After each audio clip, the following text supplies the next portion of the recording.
né? Porque eu conseguia pagar a conta em dia, eu achava que estava próspero, porque eu tinha dinheiro para contratar mais 2 ou 3 funcionários, eu achava que eu era rico. Então, eu tinha uma ignorância muito grande, que é outro aspecto que a religião pode te cegar. Ela pode fazer você olhar só um lado da história. Né? Não é, a religião é muito necessária, eu sempre explico isso. Como é que você vai... Eu sou nascido e criado no Rio de Janeiro, aliás, sou nascido em Corumbá, né, mas criado em Rio de Janeiro. Como é que você vai pegar um traficante? Lá no Rio a gente cansou de ver traficantes se convertendo, prostitutas se convertendo, em todo lugar, né? Mas no Rio a gente via muito por causa da realidade. E não colocá-lo num sistema religioso, não tem como. Ele pode até depois só se espiritualizar e sair do sistema religioso. Mas o sistema religioso, por mais que muita gente critique, ele é muito importante para a doutrinação, para a limitação.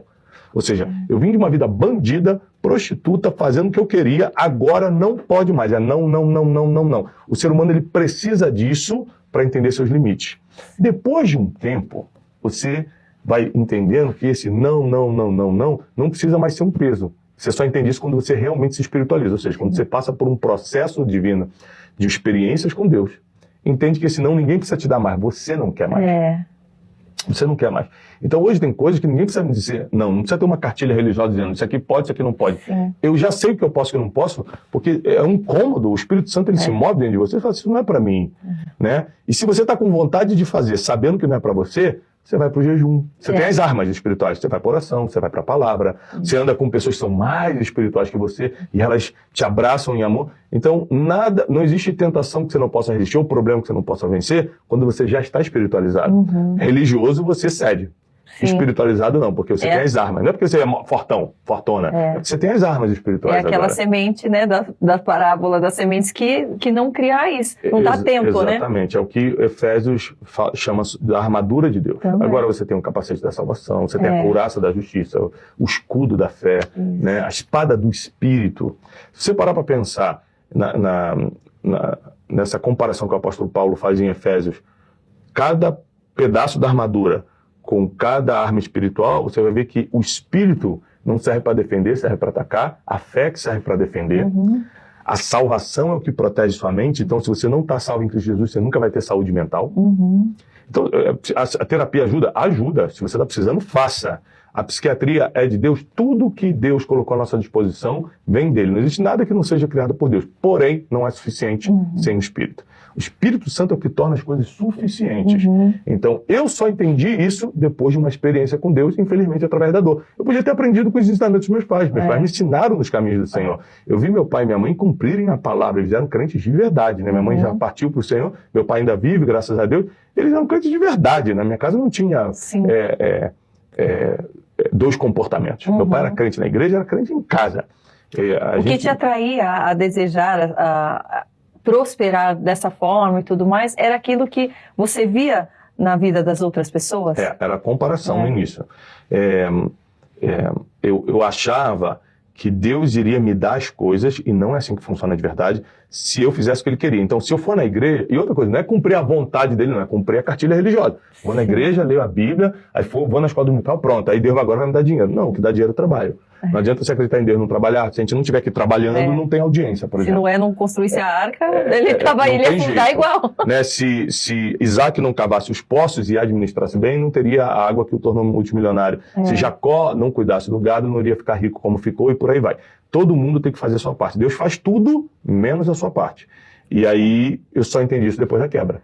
Então, eu pensava o seguinte, eu tinha uma agência de turismo, né? Eu tenho uma agência de turismo, eu sirvo a Deus, né? Eu vou na igreja, então tudo vai dar certo. E tudo deu errado. Tudo deu errado. Por quê? Porque eu quebrei vários princípios naturais da administração. Eu era muito orgulhoso. Hoje eu consigo fazer uma lista do porquê eu quebrei. Na época, eu achava só que era o diabo. O diabo armou para mim. A gente costuma falar isso. O diabo armou para mim, mas peraí. Se a Bíblia diz que os anjos do Senhor estão acampados ao nosso redor, que o diabo está ao derredor só gritando, só bramando como um leão, tentando, mas não consegue. E o sangue de Jesus está nos umbrais da nossa porta, como é que o diabo armou para mim? Quando você para pensar nisso, você fala, ou eu não estou com Deus, aí o diabo consegue me pegar, ou eu estou com Deus e, na verdade, o que aconteceu foi um caminho que eu escolhi. A própria teimosia. A minha teimosia, eu administrei errado, eu era orgulhoso, não queria aprender com ninguém, eu achava, porque ganhava Hoje eu vejo financeiramente que não ganhava nada e achava que era muito bom. Orgulho, altivez.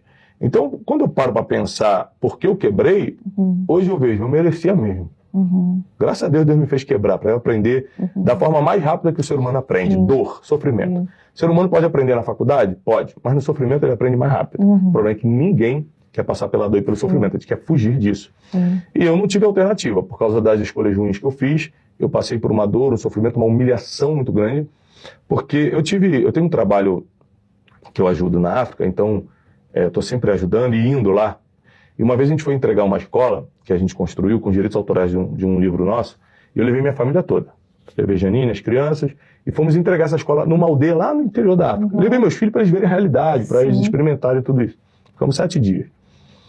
E uma coisa que me espantou foi você estar num lugar que todo mundo mora em casa de barro, não tem fogão, não tem luz elétrica, é o que a gente chama de pobreza, e está todo mundo feliz.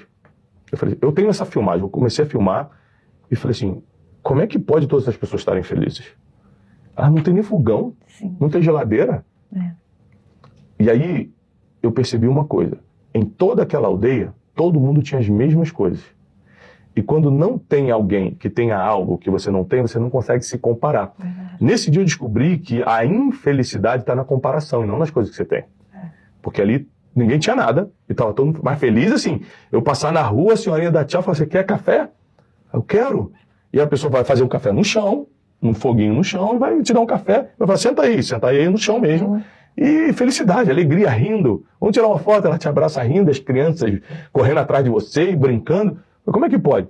Agora, se alguém ali tivesse panela, uma casa ali tivesse um carro, tivesse um telhado melhor, começavam os problemas. Então, eu comecei a perceber que a maioria das nossas infelicidades, isso eu percebi depois da minha quebra, eram emocionais, não eram questões espirituais só. Eram emocionais, comparação, orgulho, inveja, que é um dos piores sentimentos que existe, biblicamente falando. Provérbios diz que a ira é revoltante, mas como você vai ficar de pé diante da inveja? Então, ou seja, a inveja é pior do que a raiva, é pior do que o ódio, é pior do que um monte de coisa segundo a Bíblia. E num lugar onde não tem esses sentimentos negativos, a felicidade é mais possível.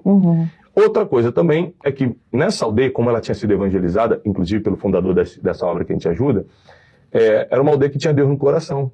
Então eles eram espirituais e ao mesmo tempo felizes emocionalmente, porque na ausência de comparação, porque eu cansei de ver gente que também é espiritual e está infeliz com um monte de coisa.